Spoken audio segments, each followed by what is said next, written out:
Assalamu Walaikum. Hello friends, how are you? Welcome back to my new video.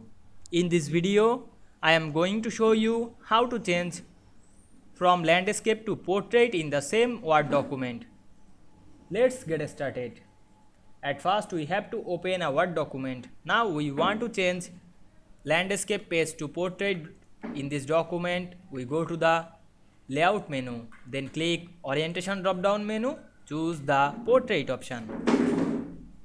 Now we can see we change the page orientation landscape to portrait very easily.